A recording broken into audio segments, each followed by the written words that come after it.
नमस्कार सर्वांना, माझं नाव शंतनू व्यवहारे. पुन्हा एकदा स्वागत आहे तुमचं तुमच्या आवडत्या यूट्यूब चॅनलमध्ये, ज्याचं नाव आहे लॅब्स इन्फो 7. तर आजचा आपला टॉपिक आहे CBC, म्हणजे कम्प्लीट ब्लड काउंट. हा फुल फॉर्म आहे CBCचा. तर आजचा जो टॉपिक आहे हा खूप इन्फॉर्मेटिव्ह राहणार आहे का स्टुडंटसाठी किंवा वर्किंग प्रोफेशनल्स असतील किंवा एखाद्या व्यक्ती ज्यांना नवीन नवीन गोष्टी ऐकायला आवडतात, हेल्थ रिलेटेड गोष्टी वगैरे वगैरे. तर त्यासाठी तर चला सुरुवात करूया आपल्या आजच्या टेस्टच्या टॉपिकला. तर CBC ही खूप कॉमन टेस्ट आहे. म्हणजे आपल्या ब्लडचे जे कंपोनंट्स असतात, कॉमन बट इम्पॉर्टंट, म्हणजे आपल्या ब्लडमधले जे कंपोनंट्स असतात त्यामधली सगळी माहिती ही टेस्ट आपल्याला देते. जसं की आपल्या कंपोनंट्स घ्यायचे झाले तर RBC, WBC, प्लेटलेट्स, हिमोग्लोबिन, तर ह्या सगळ्यांचे रेंजेस ही टेस्ट देते. ह्या टेस्टमध्ये खूप म्हणजे मायक्रोस्कोपी पण असती आणि आता तर डायरेक्ट ऑटोमॅटिक मशीन्स आलेले आहेत. म्हणजे एकदा सॅम्पल मशीनला लोड केलं की ते मशीन आखी रिपोर्टची प्रिंट वगैरे देते. पूर्वी हे टेस्ट मॅन्युअली केल्या जात होत्या, म्हणजे आता पण केल्या जातात. जर काही ॲबनॉर्मल गोष्टी आढळल्या टेक्निशियनला तर ती मेथड मॅन्युअली सुद्धा केली जाते.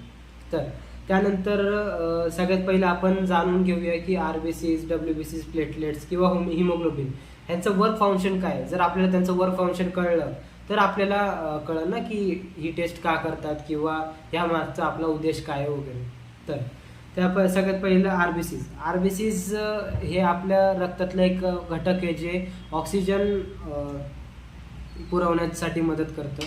तर त्यानंतर WBC हे आपल्या शरीरात इम्युन सिस्टीम म्हणून काम करतं, म्हणजे रोगप्रतिकारक शक्ती. म्हणजे एखादं इन्फेक्शन वगैरे झालं असेल तर त्या इन्फेक्शनला फाईट करण्यासाठी WBCs मदत करतात. तर त्यानंतर प्लेटलेट्स हे एक क्लॉटिंग फॅक्टर आहे आपल्या ब्लडमधला. म्हणजे आपल्या कुठेतरी कापलं किंवा खरचटलं तर ते रक्त येतं ना, तर ते रक्त थांबवण्यासाठी प्लेटलेट्स हे मदत करत असतात. तर त्यानंतर हिमोग्लोबिन प्रोटीन आहे जे आपल्या बॉडीमध्ये ऑक्सिजन कॅरी करण्यासाठी मदत करतं. तर नंतर येऊया प्रोसिजर म्हणजे सगळ्यात पहिलं तुमचं ब्लड घेतलं जातं. तुम्ही कलेक्शन सेंटरमध्ये जाता लॅबच्या, तेव्हा लॅबच्या कलेक्शन सेंटरमध्ये गेल्यानंतर जो व्यक्ती असतो जो ब्लड घेतो त्याला फ्लेबोटॉमिस्ट म्हणतात. म्हणजे फ्लेबोटॉमिस्ट फक्त ब्लड कलेक्ट करणार आणि ते लॅबला देणार प्रोसेसिंगसाठी. तर ते ब्लड आपण जे कलेक्ट करतो ते EDTA ट्यूबमध्ये घेतो. म्हणजे प्रत्येक वेगवेगळ्या टेस्टसाठी आपण वेगवेगळे ट्यूब वापरत असतो. तर ह्या टेस्टसाठी आपल्याला EDTA ही ट्यूब लागते. त्याला व्हॅक्युटेनर म्हणतो आपण. EDTAचा फुल फॉर्म म्हणजे इथिलीन डायॲमिन टेट्राएसिटिक ॲसिड, म्हणजे हा त्याचा फुल फॉर्म झाला. तर EDTA ट्यूब आपल्याला लागते. कलेक्शन झाल्यानंतर ते आपण लॅबला पाठवतो. आता जी ट्यूब लॅबपर्यंत जाते तर ते लॅबपर्यंत पाठवण्यामध्ये त्याचं टेम्परेचरसुद्धा मेंटेन केलं जातं.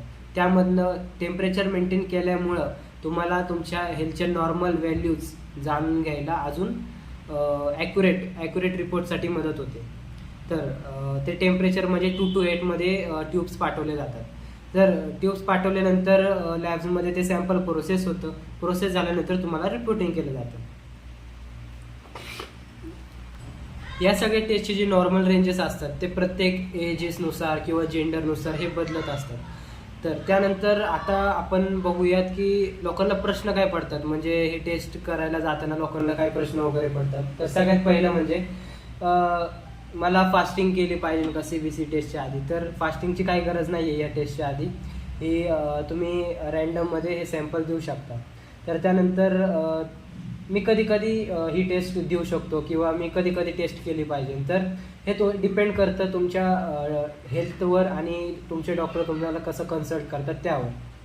तर त्यानंतर मला कुठली रिस्क आहे का CBC करण्यामध्ये, तर कुठली रिस्क वगैरे नाही आहे.